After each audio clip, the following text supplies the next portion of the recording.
Hello guys, आज इस class में बात करेंगे क्लास 10th चैप्टर 2 जिसका नाम है बहुपद, इंग्लिश में कहते हैं पॉलिनोमियल। तो यहाँ पे एक समीकरण दिया हुआ है, देख सकते हैं आप जैसा कि ठीक है। और यहाँ पर हम इसे कैसे सॉल्व करते हैं तो आइए हम वीडियो में बताते हैं। क्वेश्चन में यहाँ पर 1 भी नहीं था, तो जिसका कोई नहीं उसका भगवान, इसलिए मैंने एक रख लिया। ये समीकरण हो गया, ठीक। यहाँ देख सकते हैं। अब करना क्या है, आपके क्वेश्चन को सॉल्व करते हैं। 1 को और 10 की मल्टीप्ल करना है, ठीक है। मल्टीप्ल करने पर क्या आएगा, 10 आएगा, ठीक। ये रफ वर्क है इसलिए मैंने यहाँ लाइन की है और बड़ी कर देता हूँ, ठीक है।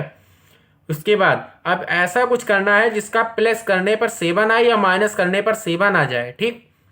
गुणा करने पर 10 आए और प्लस या माइनस करने पर 7 आ जाए। तो 1 से गुणा किया कितना आएगा 10, और 10 में से 1 गए तो 9, और 10 में 1 जोड़ देंगे तो क्या हो जाएगा 11। मतलब ये नहीं हो सकता, ठीक। इस वाले में आ जाओ। यहाँ पर दिया हुआ है 5 और 2 7 और 5 दूनी 10, मतलब ये हमारा समीकरण में बैठ जाएगा, ठीक। तो यहां पर सेम इसे सॉल्व करते हैं।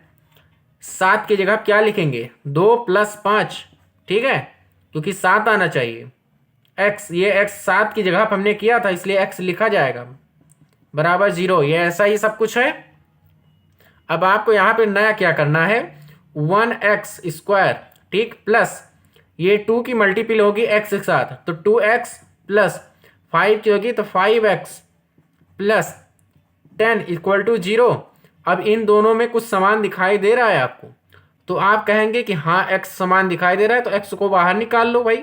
1 + 1x यहाँ पर है भाई 1x + 2, क्योंकि यहाँ पर घात 2 थी, मतलब x निकला तो 1 तो बचा ही है, ठीक है।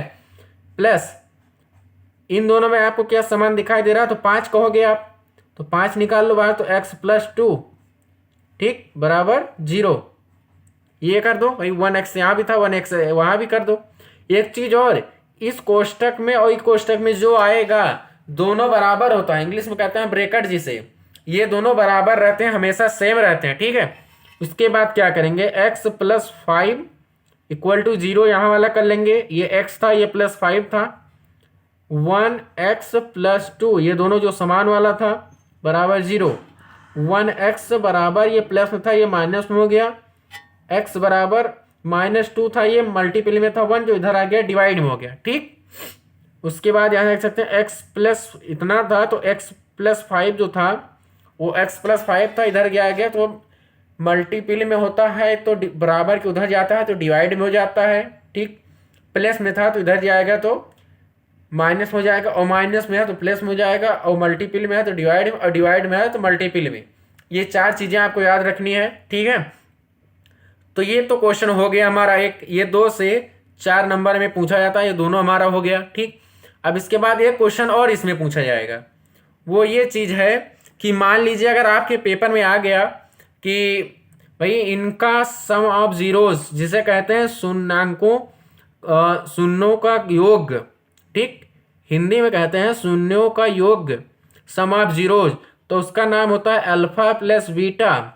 अल्फा बीटा क्या है, जो हमारा जीरो जाता है इसे हम कहते हैं अल्फा, और ये जो जीरो जाए इसे हम कहते हैं बीटा। तो अल्फा बीटा जो होता है वो -b/a, ठीक है, ये नियम होता है ऐसा। तो अब ये जो आपका यहाँ पे क्या आया था, अल्फा का मान क्या आया था -5, प्लस इसमें क्या आपका मान आया था -2/1, कोष्ठक के अंदर रखो बराबर। अब ये यहाँ से हमें ये बताओ आप, इसमें से आपको b का मान क्या मिल रहा है, ये ax² + b, 7 की जगह पर b है, तो 7 का मान, 7 को हम क्या कह सकते हैं, ये b का मान है, ठीक। तो यहाँ करेंगे क्या, 7 माइनस था तो माइनस कर दिए, यहाँ माइनस है बटा a का मान 1 रख लेते हैं। अब यहाँ देखिए, यहाँ पर कर लेते हैं अब बटा a, कुछ नहीं दिया हुआ है तो ये -5 प्लस माइनस हो जाए माइनस, ठीक, हो गया। यहाँ से -7, -7 से अगर 1 से किसी को भाग करेंगे तो माइनस वो वही आ जाएगा सेम, इसको उसको माइनस कर लेंगे, -7 बराबर -7। तो ये हो गया आपका शून्यों का योग। अब इसी की तरह हम बात करेंगे, अगर आ गया शून्यों का गुणनफल, गुणनखंड जो होता है अल्फा × बीटा होता है, उसका मान होता है c/a। तो c/a का मतलब हो जाएगा, a का मान आपने क्या रखा था -5 गुणे b का मान -2/1, ठीक, बराबर सी का मान क्या था आपके यहाँ समीकरण में, एक बार फिर से देख लीजिए। सी का मान जो था वो 10 है, 10/1। अब यहाँ देखिए, इसको बटा 1 कर दीजिए, सामने सामने एक मल्टीपल क्या आ जाएगी, -10। ठीक, माइनस माइनस क्या होता है, प्लस होता है, मल्टीपल में ऐड हो जाएगा। और ये भी 10 आ रहा है, 10/1। ठीक, 1 से किसी चीज़ में हम डिवाइड करेंगे तो वही आ जाएगा, तो इसको नहीं लिखेंगे। दोनों बराबर है ना, तो ये हो गया हमारा भाई। अब फिर से एक बार देख लीजिए पूरा समीकरण यहाँ से। ये हमारा कुछ समीकरण था, इसको हमने हल किया कैसे। ठीक, उसके बाद अगर आ जाता है कि अल्फा प्लस बीटा मतलब शून्यों का योग, तो अल्फा प्लस बीटा ये लगाएंगे। और अगर आ जाता है अल्फा इंटू बीटा मतलब शून्यों का योगफल, तो ये लगाएंगे। ये दोनों हमेशा पूछे जाते हैं। तो इस क्वेश्चन में इतना ही, मिलते हैं नेक्स्ट वीडियो में। Okay, thank you.